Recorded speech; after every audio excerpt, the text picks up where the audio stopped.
Hi, hello, வணக்கம். நம்ம இன்றைக்கி பார்க்க போகிறது வாழ்க்கை பயணத்தின் தத்துவத்தை பற்றி தான். பெரிய தத்துவம்லாம் ஒன்றும் இல்லைங்க. வாழ்க்கை பயணம் ரெண்டுமே ஒன்று தான். பயணத்தின் போது தேர்ந்தெடுக்கிற ஒவ்வொரு பாதையும், வாழ்க்கையில் நாம் எடுக்கிற ஒவ்வொரு முடிவும் தான் நம்ம பயண சௌகரியத்தையும் நம்மளோட முடிவையும் தீர்மானிக்குது. அது பயணமாக இருந்தாலும் சரி, வாழ்க்கையாக இருந்தாலும் சரி, ரெண்டுக்குமே பொருந்தும். எனக்கு வாழ்க்கையை பற்றின முடிவு எடுக்கும் போதெல்லாம் நான் நினச்சி பார்க்குற ஒரு கவிதை, சின்ன வயசில் படித்த ஒரு ஆங்கில கவிதை. 18ஆம் நூற்றாண்டில் வாழ்ந்த ராபர்ட் ஃப்ராஸ்ட் எழுதின ஒரு poem, the road not taken. School படிக்கிறப்ப படித்தது, ரொம்பவே நல்லாயிருக்கும். இதில் அவர் சொன்ன கவிதை வாழ்க்கைக்கும் பொருந்தும், பயணத்துக்கும் பொருந்தும். அதில் வாழ்க்கை தேர்வுகளை பற்றி ரொம்ப அழகாக சொல்லியிருப்பார். எப்போவும் என்னோட உதடுகள் உச்சரிக்கிற அந்த முதல் வரி, 2 roads diverged in a yellow wood.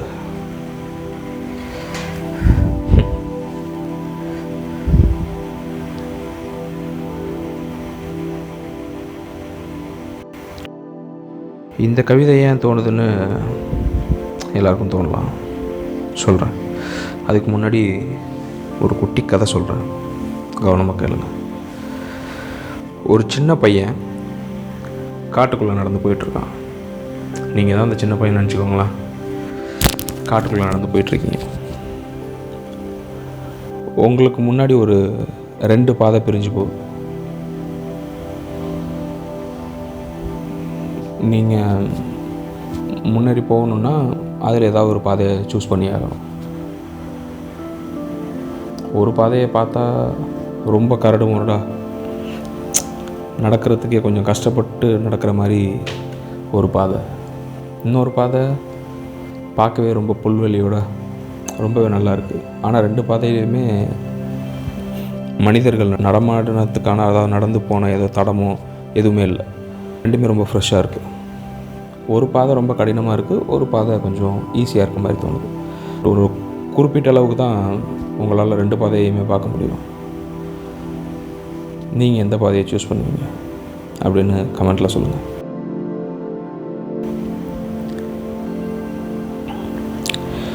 இப்போது அந்த பையன் ஏதாவது ஒரு பாதையை அவன் சூஸ் பண்ணி ஆகணும்.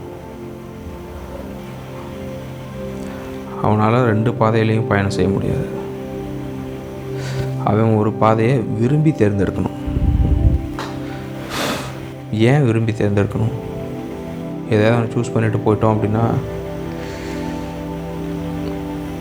போனதுக்கப்புறம் ஏதாவது கஷ்டம் இருந்துச்சுன்னா, இந்த பாதையை தேர்ந்தெடுத்ததுக்கு அந்த பாதையை தேர்ந்தெடுக்கலாமே அப்படின்ற ஒரு கன்ஃபியூஷன் இருக்கக்கூடாது. ஒன்ஸ் ஒரு பாதையை சூஸ் பண்ணி நம்ம போயிட்டோம் அப்படின்னா, அதுக்கு அடுத்து ஒரு பாதைகள் வரும், பல பாதைகளை கலந்து போய்கிட்டே இருப்போம்.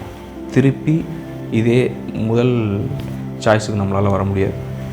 நம்ம ட்ராவல் பண்ணி போய்கிட்டே தான் இருக்கணும். அந்த பையன் கொஞ்சம் மென்மையாக நடந்து போகிறதுக்கு ஏற்றதாக இருந்த அந்த 2வது பாதையை சூஸ் பண்ணுறான். அந்த பாதையை கடந்து இன்னும் நிறைய பாதைகளை கடந்ததுக்கப்புறம் ஒரு ஓய்வு நிலை வரும் இல்லையா, அப்பா அப்படின்ட்டு திரும்பி பார்க்கும்போது, ஒருவேளை இந்த பாதைக்கு பதிலாக அந்த பாதையை தேர்ந்தெடுத்திருந்தா இன்னும் பெட்டராக இருந்திருக்குமோ நம்மளோட ட்ராவல் அப்படின்னு அந்த பையன் யோசிப்பான். இதே மாதிரி தான் நம்ம வாழ்க்கையிலையும் ஒவ்வொரு முக்கியமான நேரங்கள்லேயும் நம்ம முன்னாடி not just 2 paths, we have a lot of choices. நிறைய பாதைகள் இருக்கும். அதில் நமக்கு எந்த பாதை நல்ல பாதைன்றதை விட எது நமக்கு பொருத்தமான பாதைன்றதை பார்த்து தேர்ந்தெடுக்கணும். ஏன்னா ஒன்ஸ் நம்ம சூஸ் பண்ணிட்டோம் அப்படின்னா, சூஸ் பண்ணி அதில் ட்ராவல் பண்ண ஆரம்பிச்சோன்னா there's no going back. நீங்கள் அதில் தான் ட்ராவல் பண்ணி ஆகணும். நம்ம சூஸ் பண்ணுற அந்த பாதையை வச்சு தான் நம்மளோட டோட்டல் லைஃப், நம்மளோட வாழ்க்கை பயணமும் சரி, நம்ம வாழ்க்கையோட இறுதி நாட்களும் சரி நிர்ணயிக்கப்படும். இப்போ நான் என்னையை எடுத்துக்கிட்டாலும் இல்லை கேட்டுட்ருக்க உங்களை எடுத்துக்கிட்டாலும்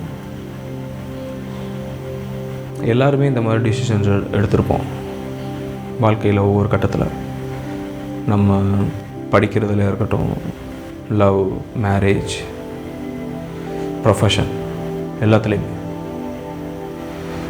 ஏதாவது ஒரு கட்டத்தில் நமக்கு தோணும், நம்ம அப்பயே இதை சூஸ் பண்ணியிருக்கலாமோ, இந்த ப்ரொஃபஷனுக்கு பதிலாக அதை மாற்றிருக்கலாமோ, இந்த படிப்புக்கு பதிலாக அதை மாற்றிருக்கலாமோ. நம்மளால் எதையுமே மாற்ற முடியாது. Our fate can be improved, cannot be changed.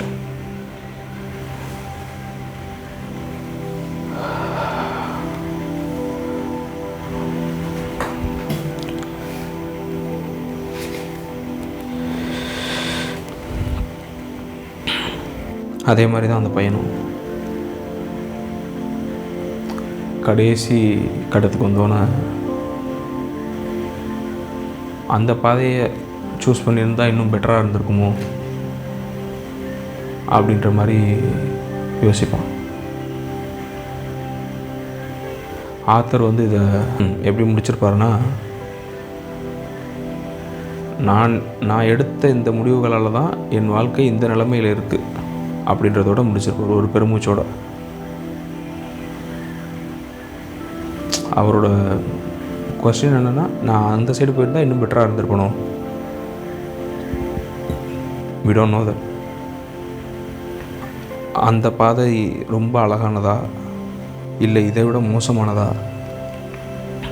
நம்ம இப்போ வந்த பாதையை விட அந்த பாதையோட பயணங்களும் சரி, அதோட முடிவும் சரி ரொம்ப மோசமானதாக முடிஞ்சிருக்குமா இல்லை ரொம்ப சிறப்பாக முடிஞ்சிருக்குமான்றது நமக்கு தெரியவே தெரியாது. I say that is a mystery of life, our life.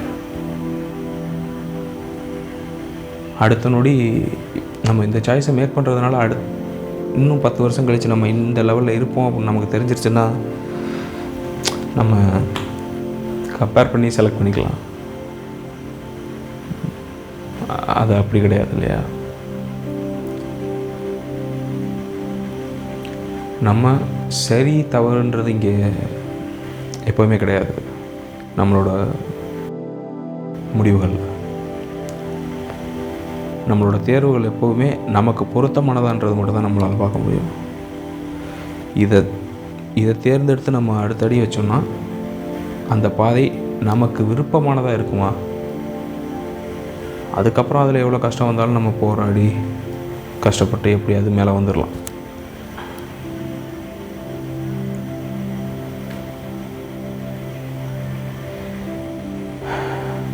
எப்போவும் இந்த மாதிரி முடிவெடுக்கும்போது நம்ம மனசு சொல்கிறத கேட்டு முடிவெடுக்கணும். அப்போ தான் we should take the responsibility. நம்மளோட முடிவுக்கு, நான் இந்த இடத்துல இன்றைக்கி இந்த மாதிரி இருக்கேன்னா அதுக்கு நான் எடுத்த முடிவுகள் மட்டும்தான் காரணம். என் அப்பாவோ அம்மாவோ அண்ணனோ என் ஃப்ரெண்ட்ஸோ அவங்க சொன்னாங்க இவங்க சொன்னாங்க அவங்களாம் காரணம் இல்லை, நான் மட்டும்தான் காரணம். ஏன்னா முடிவெடுத்தது நான். வாழ்க்கை முடிவுகளை மட்டும் யார் கையிலையும் கொடுத்துடாதீங்க. உங்களோட வாழ்க்கை உங்கள் கையில் மட்டும்தான். என்ன முடிவு எடுக்கணுனாலும் அது மற்றவங்களுக்கு தப்பாக இருக்கலாம், இல்லை சரியாக இருக்கலாம். உங்களுக்கு மட்டுமே அது சரியானதாக படலாம், உங்களை சுற்றி இருக்க எல்லாருக்குமே அது தவறானதாக படலாம். Just don't care about them. Just ignore them. உங்கள் மனசு என்ன சொல்லுது? 100% இது ஓகே சொல்லுதா? அப்போ யாரை பற்றி யோசிக்க அதை நோக்கி போய்